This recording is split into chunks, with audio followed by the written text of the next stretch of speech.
There are a variety of people, institutions, controllers of the medical realm that don't want stem cells to exist because they're making a lot of money keeping you on 10 drugs for diabetes or keeping you on or having surgical procedures done. I'm not saying that all surgical procedures don't need to be done, but people that have really bad issues need surgery for joints.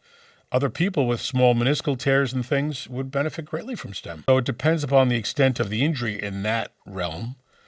But there's no drug that's going to take a person with diabetes and make them non-diabetic, type 2.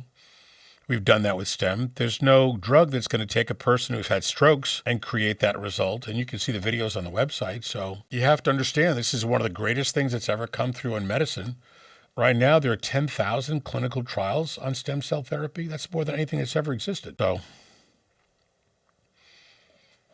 by far one of the greatest things that's ever come across in medicine. We've done it for scalp, for hair rejuvenation, facial rejuvenation, joints, Alzheimer's, MS, Parkinson's, stroke, liver, kidney, heart failure, lupus, rheumatoid, diabetes, COPD, macular degeneration, diabetic retinopathy, any of the degenerative disorders in your body. Important to learn about it. However, everything that I'm looking at and seeing with this remote patient monitoring mechanism where we can send you home with a blood pressure cuff, a glucometer, blah, blah, blah. Even Samsung's made a really good watch for this purpose. So all your vitals and information gets sent to our computer so we can track your vitals every day. Soon you'll be able to sit in a chair in your house which will look at your circulation.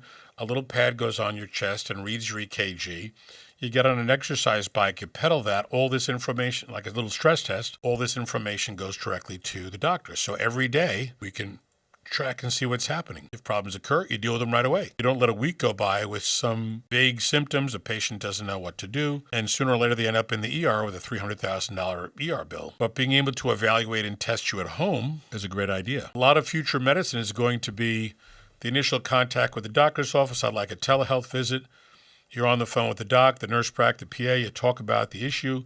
A lab goes to your house to draw the blood, you review that. But most of what medicine is going to be is calling, setting up the telehealth visit, and then putting the plan together. And if you already have, or if the doctor sets up the glucometer, the blood pressure cuff, the watch, the ring, the bracelet, and now we're gathering this data on you, and we can say, hey, you're doing great.